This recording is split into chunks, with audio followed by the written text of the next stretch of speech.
state of love, bonding, trust, real friendship. Hey YouTube, welcome back to my YouTube channel. This is another episode of The Stark Effect, and I just wanted to have a moment of just like unplanned transparency about a topic. A moment of transparency about a topic that has been on my mind a lot. And it's something that's on my mind a lot, as a trans woman, as a trans person. And it is, I think I've made two videos about this on my channel. It's about self-love and self-esteem and love in general and the notion of love. And I don't know. I just wanted to rant about that. And I wanted to just talk about what that looks like and how we can put that into practice. So I first want to start off with self-love. Now, if we're on social media on all the time, we're on the TikToks, we're on the YouTubes, or we just have like day-to-day conversations, self-love, it's often packaged as like this toxic positivity slash motivational slash love yourself, and that's the ultimate answer. And what I think a lot of people don't talk about, and this is something that we all can relate to, right? And yes, I am a trans person, but oftentimes I feel that, a lot of our content is very niche and and it's okay for it to be niche and speak from the trans perspective as I'm speaking from that perspective as well. But it's something that affects all of us. And I don't know, I just really wish we lived in a world where trans people, where whenever we talk about things, it's seen as something. I think what I'm trying to say here is that I just wish we were humanized when we also have these conversations about self love and self esteem. And I think my goal is, as I'm kind of working through my brain and just talking, nothing is written down. I didn't make any, write any of this out. This is, just me talking and ranting to my camera in my home and posting this. Um, Self love is hard. And I think with this particular experience and my experience, self love has been a difficult journey. I think pre transition for me, it was a lot harder because I struggled with a lot of self loathing and a lot of self hate, because I wasn't as confident in myself pre transition. And the reason why I say pre transition is because it was a phase of my life before I got the ability to transition and be who I am today. So before I transitioned, um,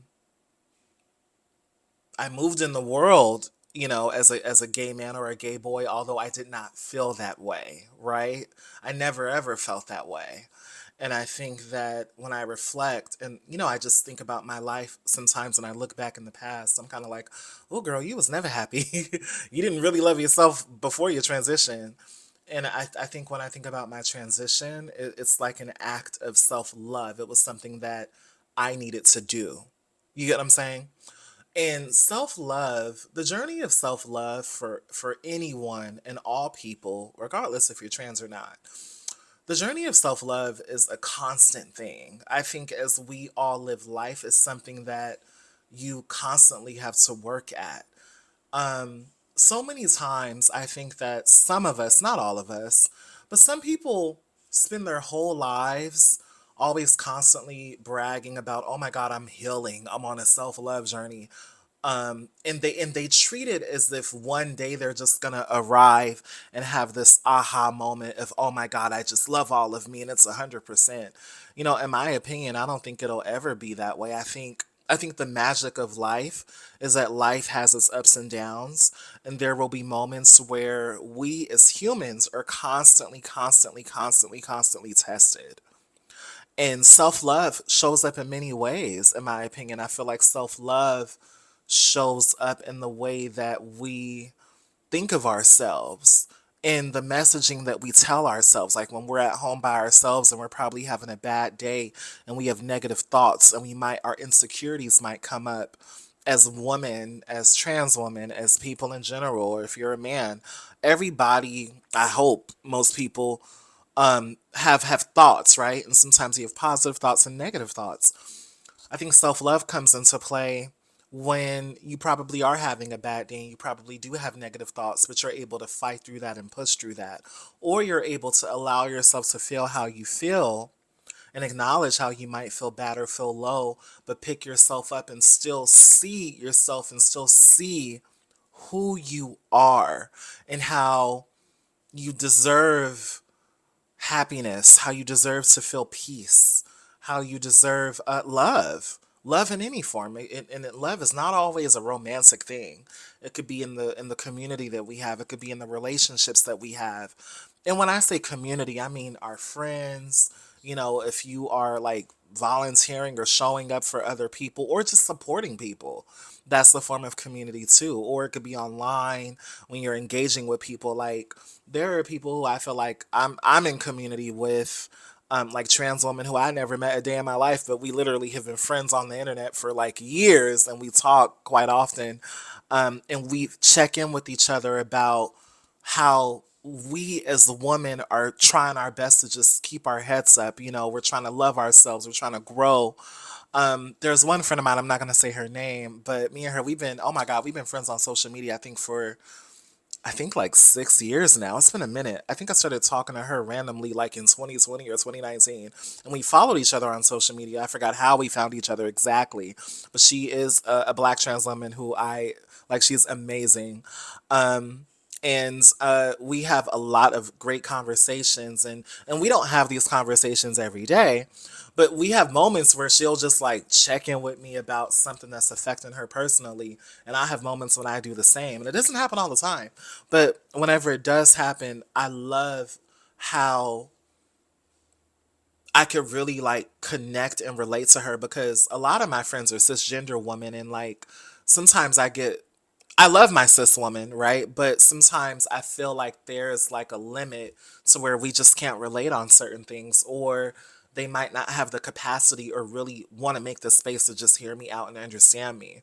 And I'm not saying that my cisgender woman friends are bad people or like not good friends, but it's just a different level of relatability and comfort that I might feel with a trans woman who really understands what this journey is like. And even her and I, the girl who I'm talking about on social media, we may not. Well, actually, I never met her in a day of my life, but we literally support each other so much, and it means so much to me because what I like about her is that she's very transparent, and she talks about like, yo, like I'm just trying to work on myself. We talk about dating a lot, and I'm gonna touch on that in this video.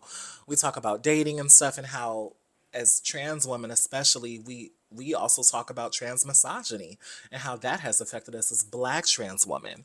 And oh, we had a really good conversation the other day because I don't want to tell her business online, but she had a situation, and y'all don't know who she is, so I didn't even ask her, but I just want to use this as an example. She had a situation where she was talking to this guy that she met on a dating app, and he was black and Caribbean, and you know they were trying to date, but then once she started asking him questions about, you know, what's happening in our country with the current political climate and his thoughts about President Trump and former Vice President Kamala Harris, he started to immediately say, and well, he first hesitated on some of the questions she asked about his thoughts about women being leaders and women having those levels of power in the government and so forth. He like hesitated, so that was like the first red flag. Then the second red flag is he started saying how, you know, he supported, you know, President Trump so much, and he's an immigrant himself. He's a black Caribbean man, but he's an immigrant, and how he doesn't like Joe Biden because, you know, when Joe Biden was in office, he got deported and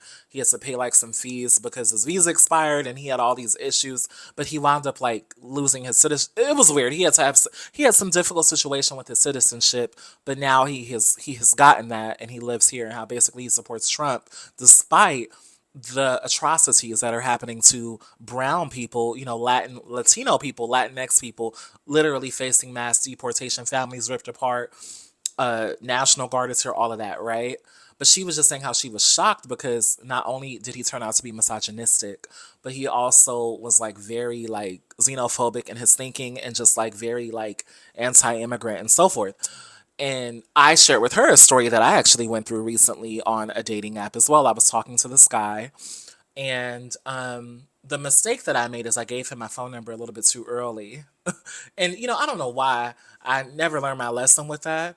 But the reason I'm gonna tell the reason why I did it is because he and I were talking a little bit, and this wasn't like a long thing. We talked for like barely a week, but um, on my dating app, I put that I was trans on there, yada yada yada, and he hit me up, and I was like, "Yo, I want to make sure you were at my page," and he was like, "No, I did reach your page," and he was like, I've dated trans women before, yada yada yada."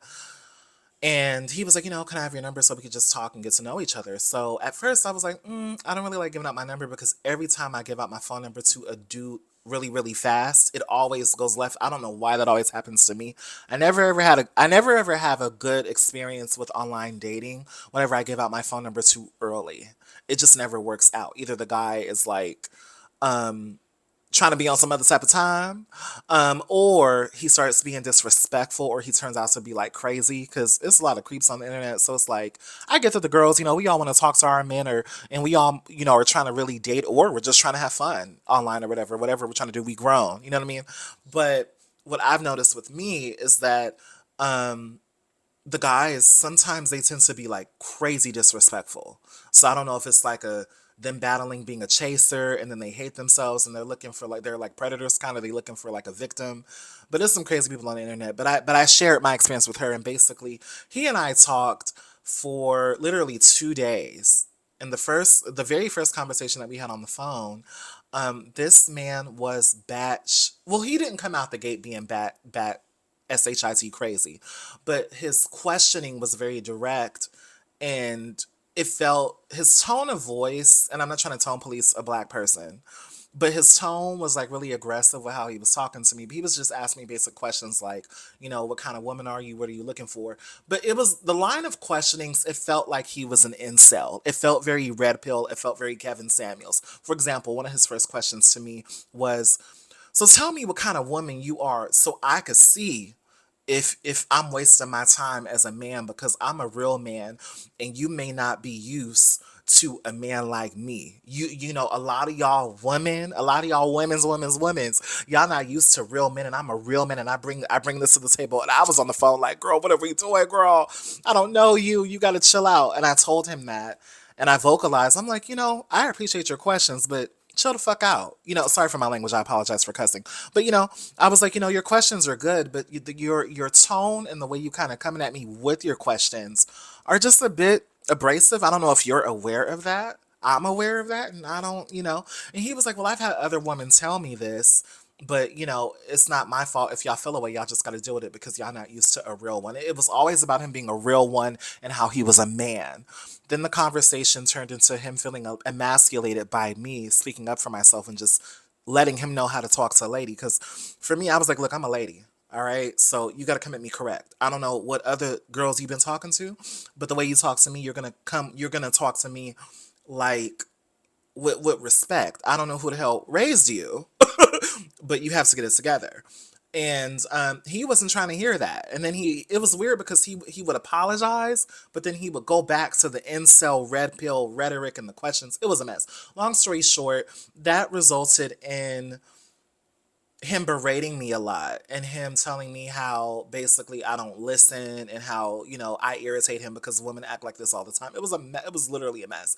This all went on literally for 1 day throughout a 1 day span. I should have blocked him immediately after the first call. It was a mess, but the hopeless romantic in me was like, maybe I'm overthinking it. And this is why, ladies as trans women, when it comes to self-love and self-esteem, if there are signs, and I know it's hard for us because I know we really want love, right? But if a guy has a little tinge of something that throws you off, we gotta listen to it because I'm gonna be real. I felt my intuition was like, something don't feel right about him, but he's not like cussing me out. It's just his energy feels a bit abrasive. He wasn't like cussing at me or anything like that. It's just, his energy was just a lot. And he was a hood boy too. He was hood and stuff like that. So I was like, okay, maybe it's just because he a hood boy. And for me, I was like, "Baby, Khalif, we got to stop talking to the Pookies and Ray Rays. We need to get us a Chad, a Chad, a John, and Adam, And I'm joking as I say that, but for me, I realized I was like, "Look, I need a guy who gets it." and who just knows how to treat a lady. And by the way, when I said Chad and John, I'm not trying to make it like just a race thing, but I'm just saying I need a man who is like, he just gets it and he just knows how to treat women and he's not talking crazy and trying to make me feel uncomfortable, because that one was a lot. Long story short, he went off on me, I went off on him. I took a break for a day. Then I texted him the next day because he called me and I didn't answer the phone. And then I called him back and he didn't answer the phone.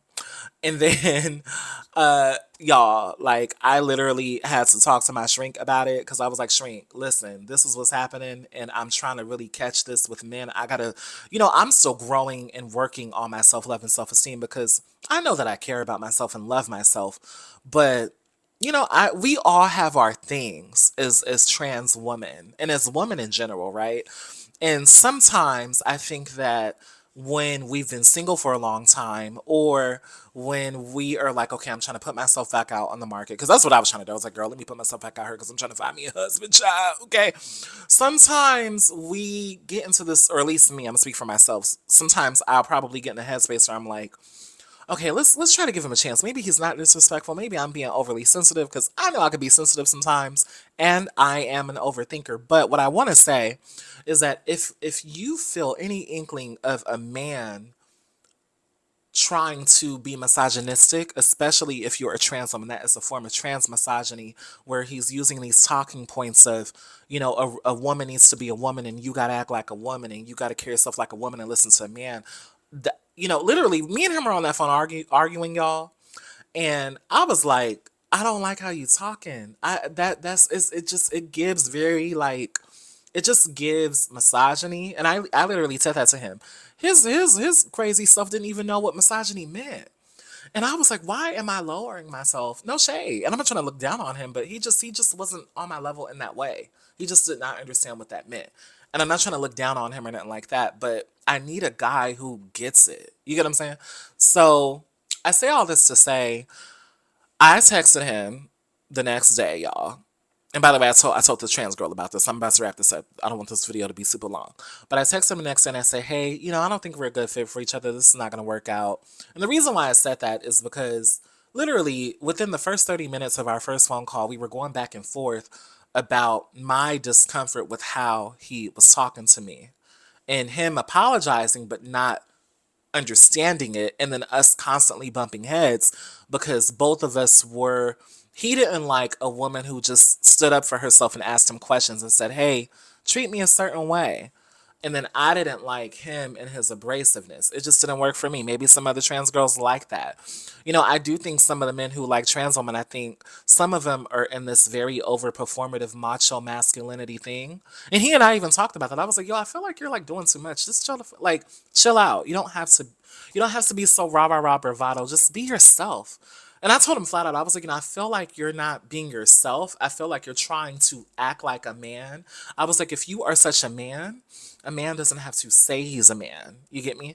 And I was like, I'm gonna let you know, like, as a trans woman, although I transitioned, I'm not tied to certain things when it comes to gender, male or female, right? I'm open minded in certain ways. Don't feel like you got to be this overly macho dude. Just chill out and be yourself. I'm not saying don't be a man or whatever that means to you, but I'm just saying like his energy felt like he was insecure, and it felt like he was overly performing masculinity. It was very toxic the way he was talking. I felt like I was talking to Kevin Samuels. Literally, it was a mess. So, long story short, I shared that with her, and to tie it back to self-esteem and self-love, it felt so good because one of the things she said to me was, she was like, sis, I think we're going through this. Well, this is what I said to her. I was like, I think that you and I have these experiences because of it's a part of it is the climate. And as trans women, we just have to be careful. I think some of us, we get comfortable.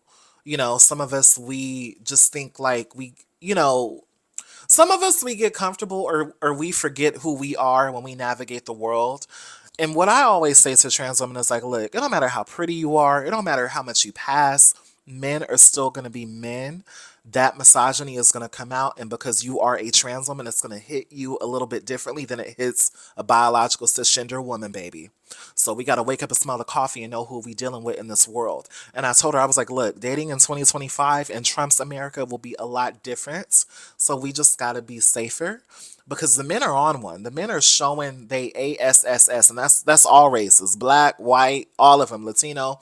There's just something in the air when it comes to gender and like gender interactions and gender politics right now. Like I just saw something on Instagram. It was a news report stating how ICE agents, men are disguising themselves as ICE agents and kidnapping women on the streets all throughout the South and the Midwest and Chicago.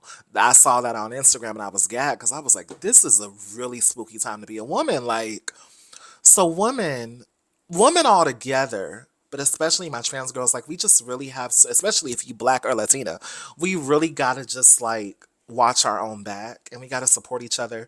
And when it comes to self love and self love looks like you going like when wait, let me stop here because I'm gonna tie it to self love. Let me go back to the guy really quickly. I'm sorry, I'm all over the place. So I told her that. I told her, hey, we got to move differently in Trump's America, girl. We got to watch our backs. She told me, sis, I think this happened to us because we have to constantly learn and relearn how to trust our instincts as trans women, right?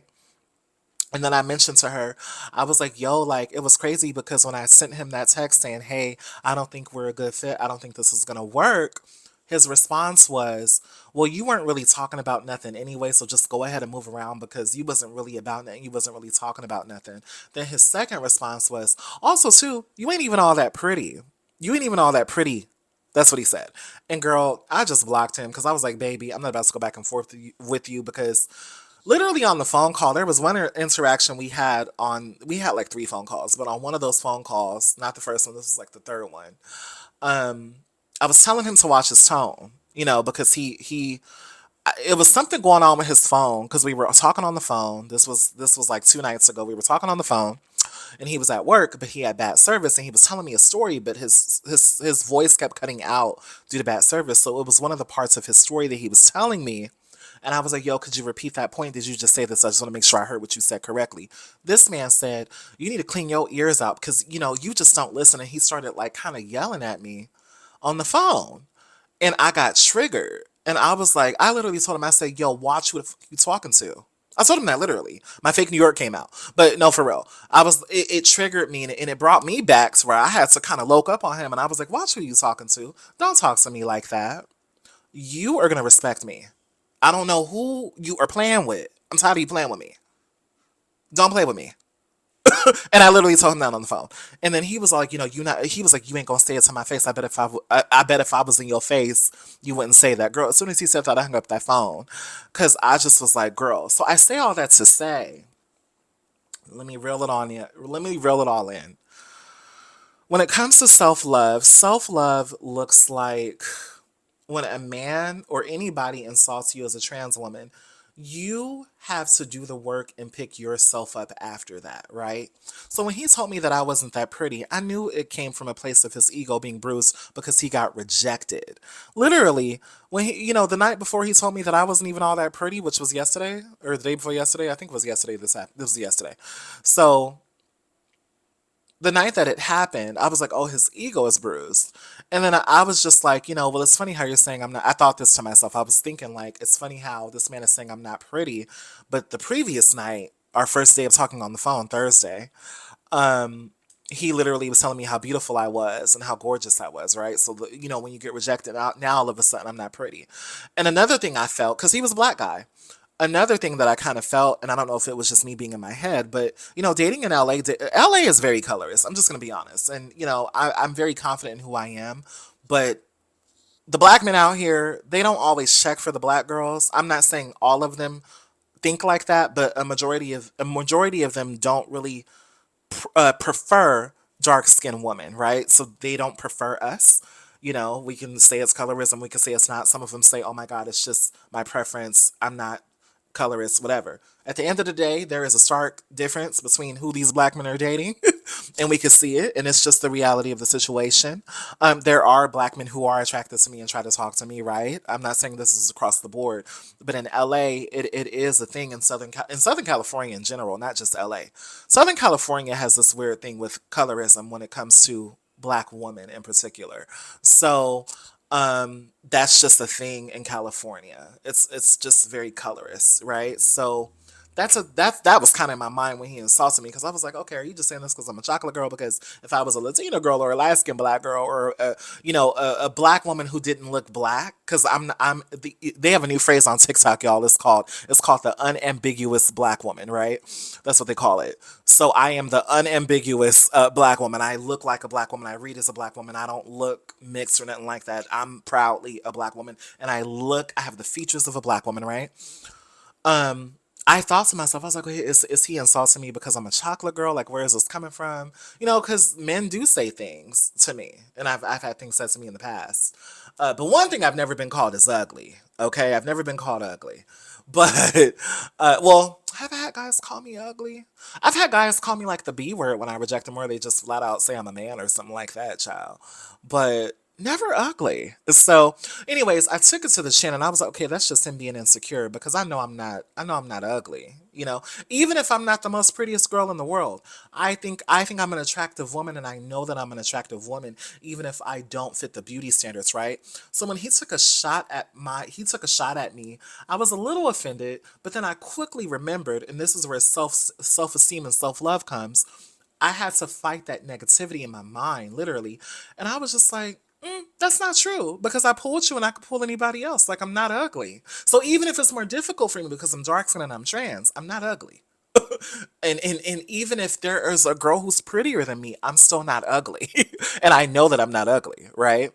And what we have to do as trans women is we have to learn how to reaffirm ourselves, because these men are trying to tear us down. Men Men like the one I dealt with and like the one that my other homegirl dealt with, men come to trans women because it's similar to what bigger or plus size or fat women go through. It's similar to, and I'm already dark skinned. Dark skinned women go through this.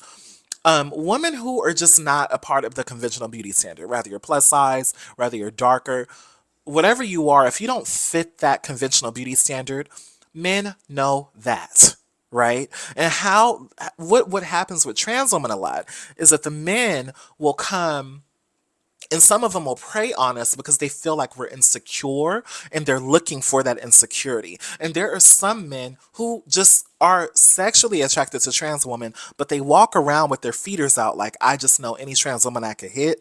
If I attack her gender, I know I could break her down. So this is where self-esteem comes in for us, and we all have to learn it.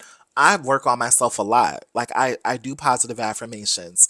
There are times where I might have a hard day and my insecurities come out or whatever, but I'm a confident person. And when people try to break me down, they never have me down for too long. You know what I mean? And what I did is I immediately was like, that's not true. I've pulled men before. I've pulled men who look even better than you. Are we together? No. But I know that I could pull, right? I know I have that ability in me, right? And I also know that I'm not everyone's cup of tea. I don't have the look that everyone wants. And if a girl looks lighter than me or whatever, a guy may not like her just because she's automatically lighter, or she fits that beauty standard. There are men who might prefer girls like me. There are men who prefer women like me and who look like me. You know what I'm saying? So what I did as well is I went home and I looked myself in the mirror, and I literally was all like, you hold yourself down, you know your worth, you know that you are a beautiful woman. And I literally was just affirming myself in the mirror. Literally. I'm not even BSing. So I say all that to say, when it comes to self love and self esteem, it's little things that we could do like that. Positive affirmations, reaffirming ourselves, and then having community and friends to help us do that when people have us effed up, right? Because in the world is a cold place. People think I'm ugly, and I know that, right? But I don't think I'm ugly. I don't think that I am not an attractive person. Have I had times where I've questioned it? Yes. I've had times where I was like, am I unattractive? What's going on? But then I was like, no, you are a beautiful woman inside and out. And you are a woman who deserve, like, we are women who deserve, right? And I know that the world is a hard place. We live in a chaotic time. And hell, some of y'all might even say you shouldn't even be trying to date right now, girls. Trump 2025, the economy is down. Why you want to date? I don't know. You can call me crazy. Okay. I'm a hopeless romantic girl. I could look if I won't. Okay. You just never know. And I'm frying my big fish, by the way. I'm a productive person. I do what I got to do in the world. So I'm like, I can still look, right? And the reason I say that is because I remember on Threads, I got dragged one time because I was talking about love, and somebody was like, "Girl, you shouldn't even be worried about love right now. You should be worrying about your rights." Of course, I'm worried about my rights as a trans woman. Yes, I am. But look, this is still life, okay? And there are other parts of life that I want to work on, and love is one of them, okay? But I say all this to say, when it comes to self esteem and love, positive affirmations, learning how to affirm yourself, and I know it's hard for us because the trans journey is a really tough journey. I'm not even gonna knock it. And even as I say this to you, some might think, "Oh, Khalif, you're so confident." I am a confident person, but I have had days where they are hard days. You know what I mean? And that's just being transparent. That's just life. And when I have those days, what do? I might be in my feelings, and I will allow myself to be in my feelings. Or I'll get up and I'll fake it till I make it, honey. And I'll fake it to where I start believing, no, like I'm a beautiful woman, okay? People have told me I'm beautiful before, okay? So even if somebody might look better than me, that doesn't take away from me. You know what I mean? So this is like I think my third or fourth video about self-love and self-esteem as a trans woman, and I ranted. I didn't want to plan anything. I just wanted to offer this to you all who watch me. Shout out to the Tea Time Network. They subscribe to my channel. I'm so honored. Shout out to the Tea Time Network. I'm like super, super honored by that. And yeah, so if you're a trans woman or a trans femme, um, I just wanted to make this video for us. You get me? And it could apply to non-binary people. It could apply to anybody. But specifically with trans women, I just wanted to talk about self-love and self-esteem again. And this might be something I talk about periodically or randomly. But these are things that I'm also navigating as a young woman, as a person out here in these streets, and just trying to find my way. So I don't have it all figured out. I don't have all the answers, but I do know that we are special. And what's sad about this experience sometimes is that we have to be careful, right? Because there are people who are so fascinated with our beauty to where they would want to cause harm to us. Like that guy that was going off on me on the phone, he just typed that to probably hurt me in person, right? Because we over here having a simple conversation, and I'm telling him to watch how he's talking. He's immediately like, "You're not gonna say it to my face." I was like, "Oh, baby, I can't tolerate this. This is too much for me." Like, because if you was on my face, we gonna go out. I'm not gonna play with you. You get what I'm saying? Like, I'm just not gonna, I'm not gonna play with you like that. You're not gonna play with me like that as well, because it can go both ways. You know what I mean? So, but I say all this to say, us as trans women, we just got to be careful, and we always have to watch our back. I know it's hard out here in these streets. I know we get lonely, but we just gotta trust our instincts as best as we can, and have community, find people you could talk to, find friends. When you're out here dating, find trusted friends who make space for you. It don't matter what their gender is, but it's always better if it's another doll, because we just get it more. Because some people, oftentimes, what I think about is also too, when we have all these cisgender friends, whether they're male or female, sometimes they'll start victim blaming or blaming us for the difficulties that we have in dating, right? And we got to be careful with that, because even if we love them, some of them indirectly do that sometimes, and they don't just understand where we're trying to come from.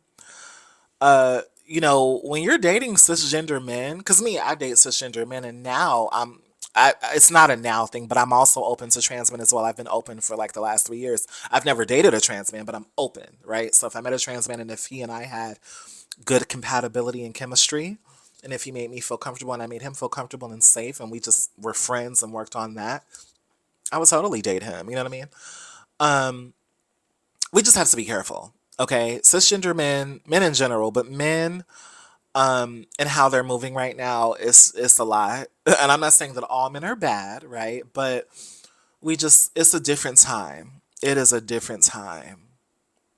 And something is different in the water out here in these streets. And it's not to say that it has not always been this way. It's always been this way. But something just feel a little bit different about 2025. It's just it's a little extra murkiness in the water. It's always been murky. Okay, don't let all this transgender progression fool you. When we out here in the streets are still the streets. Okay, don't let all of them who are winning, they're doing great. The girls who are winning and have money and all that, they're doing great. But they're also having difficulties sometimes as well. Because at the end of the day, we live in a world where being who we are it is seen as a threat. And some people are so threatened by our beauty, by our confidence, by our strength. Our strength exists with us just having the ability to be ourselves. It doesn't matter if you're popular or not. It doesn't matter if you're whatever you are.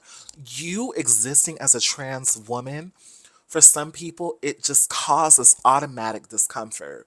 Some people have a lot of biases within themselves that they are not willing to challenge. And the sad part about it is that those biases even exist in the men that we are sleeping with. Rather, we are together with them or not, or they a hookup, whatever they are. Some people have these biases that they have not worked on yet. You know what I mean? So for us, we just have to be careful. I'm gonna leave you off with this. Thank you so much for watching. Please remember to like, comment, share, and subscribe. And let me know your thoughts about this topic. All right, see you soon.